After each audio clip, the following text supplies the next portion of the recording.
வேண்டாம் நல்ல மனம் உண்டாம் மாமலர நோக்குண்டாம் துப்பார் திருமேனி தும்பிக்கையான் பாதம் தப்பாமல் சார்வார் தமக்கு.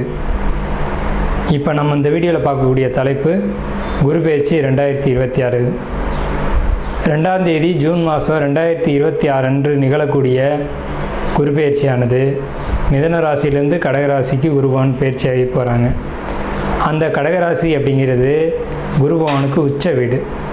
ஸோ அந்த உச்ச வீட்டுக்கு குருபவன் போகும்போது தன்னுடைய முழு வீச்சில் நன்மைகளை அனைத்து ராசிகளுக்குமே கொடுப்பார். அதில் குறிப்பிட்டு சொல்லணும் அப்படின்னா ரிஷபம், மிதுனம், கடகம், சிம்மம், துலாம், தனுசு, கும்பம், மீனம் இந்த 8 ராசிகளுக்கும் முழுமையான நற்பலன்களை அதிகப்படியாக கொடுத்துட்டு மற்ற ராசிகளை 4 ராசிகளை தீமைகளை கொடுக்க போகிறது இல்லை.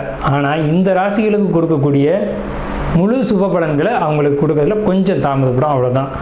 குரு பகவான் இயற்கை முழு சுப கிரகம் அப்படின்னு பேர். குரு பகவானுடைய காரகத்துவம் அப்படின்னு பார்க்கும்போது ஒழுக்கம், நேர்மை, மெரிட்டாக நடந்துக்கிறது, இந்த மாதிரியான விஷயங்களுக்கெல்லாம் காரகத்துவம் வைக்கிறாங்க. அதனால் இவருக்கு பேர் தன புத்திரக்காரகன்னு பேர். குரு அப்படின்னாலே ஒருத்தருக்கு வழிகாட்டுறவர் அப்படின்னு பேர். ஸோ இந்த அடிப்படையில் குருபகவானுடைய பெயர்ச்சி அப்படிங்கிறது இந்த 12 ராசிகளுக்கும் முழு சுபத்தன்மைகளை இருந்தாலும் மேலே சொன்ன 8 ராசிகளுக்கு அதிகப்படியான நன்மைகள் நடக்க இருக்குங்க. இந்த மீதி உள்ள 4 ராசிகளும் பரிகார ராசிகளை இங்கே எடுக்க வேண்டியதில்லை, ஏன்னா அதுக்கும் நல்ல பலன்களை தான் கொடுக்க போகிறாங்க. இருந்தாலும் இந்த 12 ராசிக்காரங்களும் இந்த 2ஆம் தேதி மார்ச் மாதம் 2026 வருஷம் டைம் நீங்கள் பார்க்க வேண்டிய அவசியம் இல்லை. நீங்கள் வசிக்கக்கூடிய இடத்துக்கு பக்கத்தில் இருக்கக்கூடிய சிவாலயத்துக்கு போயிட்டு சிவனுக்கு ஒரு அர்ச்சனை செய்துட்டு வந்தீங்க அப்படின்னா மிகவும் ஒரு சிறப்பான ஒரு விஷயமா இருக்கும். குரு பகவானை வழிபடுறது மூலமாக ஒருத்தருக்கு தனம் கிடைக்கும், கல்வி கிடைக்கும், பொருளாதாரம் கிடைக்கும், சமுதாயம் அந்தஸ்து கிடைக்கும், கௌரவம் கிடைக்கும். நம்ம சொல்கிறோம் இல்லைங்களா, ஒயிட் காலர் ஜாப்னு சொல்கிறோம் இல்லைங்களா, பேங்க்கில் வேலை பார்க்கக்கூடியவங்க, பணத்தை எண்ணக்கூடியவங்க, அழுக்குப்படாமல் வேலை செய்யக்கூடியவங்க, இந்த மாதிரியான விஷயங்களுக்கு காரத்துவம் வைக்கக்கூடியவர் யாருன்னு கேட்டிங்கன்னா குரு பகவான் தான். அதுலேயும் கடகராசியில் குரு வர்றது அப்படிங்கிறது கஜகேசரி யோகம்னு பேர். கஜகேசரி அப்படின்னா 100 யானைகள் சண்டையிட வரும்போது ஒரு சிங்கம் எதிர்த்து போட்டிட்டு அந்த 100 யானைகளையும் விரட்டி தள்ளுறது அப்படின்னு பேர். ஸோ இப்படிப்பட்ட கஜகேசரி யோகத்தில் நிகழக்கூடிய இந்த குரு பெயர்ச்சி 2026ஆம் ஆண்டு அப்படிங்கிறது 12 வருஷத்துக்கு ஒரு முறை ஒரு சிறப்பு வாய்ந்த ஒரு வருஷமாக இருக்கும். இதுக்கு பிறகு இன்னொரு 12 வருஷம் கழித்து தான் இந்த ஒரு சிறப்பான ஒரு குரு பெயர்ச்சி அப்படிங்கிறது நிகழும். ஸோ உங்களுக்கு இந்த குரு பெயர்ச்சி கடகராசிக்கு பயிற்சி ஆகுது. குரு பலன் அப்படின்னு பார்க்கும்போது சந்திரன் என்ற வீட்டுக்கு, அதாவது கடகராசிக்காரங்களுக்கு அல்லது ரிஷபராசிக்காரங்களுக்கு, மேலே சொன்ன இந்த 8 ராசிக்காரங்களுக்கும் குரு பலன் அப்படிங்கிறது வந்துடும். ஸோ குரு பலன் வந்துருச்சு அப்படின்னாலுமே திருமணம், குழந்தை பாக்கியம், பொருளாதாரம், வேலை வாய்ப்புகள் போன்ற அனைத்து விதமான சுபகாரியங்களும் நடக்கும். சுபகாரியம் நடக்கணும் அப்படின்னா குரு பலன் வேணும். சந்திரன் என்ற வீட்டுக்கு குரு வர்றது, அவர் வீட்டுக்கு சந்திரன் என்ற வீட்டுக்கு 2ஆம் வீட்டில் குரு வர்றது, சந்திரன் என்ற வீட்டுக்கு 5ஆம் வீட்டில் குரு வர்றது, சந்திரன் என்ற வீட்டுக்கு 7ஆம் வீட்டில் குரு வர்றது. இப்போது மகர ராசிக்காரங்களுக்கு 7ல் குரு, இதுவே மீன ராசிக்காரங்களுக்கு 5ல் குரு, இப்படி 5, 7, 9, 11. இப்போ அந்த அடிப்படையில் பார்க்கும்போது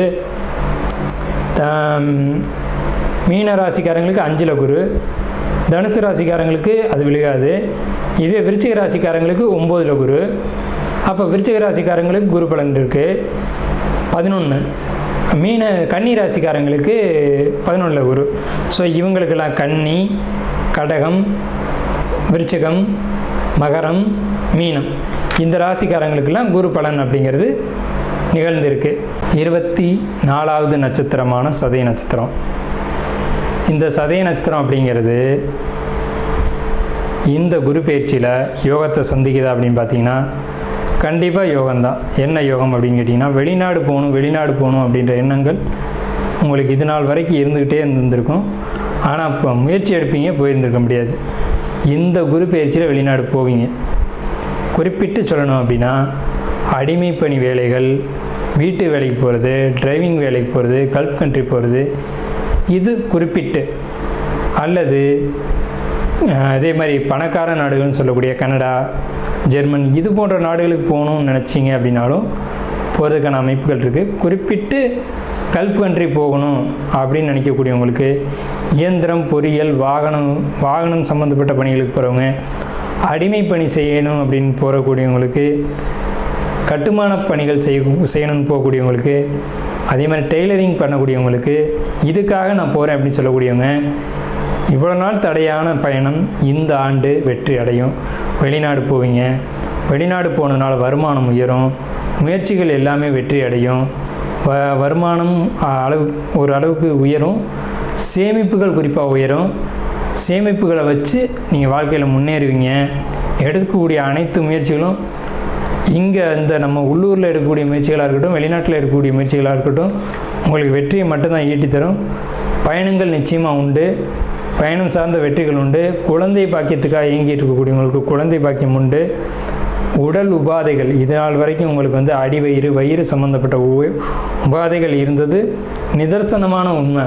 அது பர்ஃபெக்டாக க்யூர் ஆகும் சதய நட்சத்திரக்காரங்களுக்கு.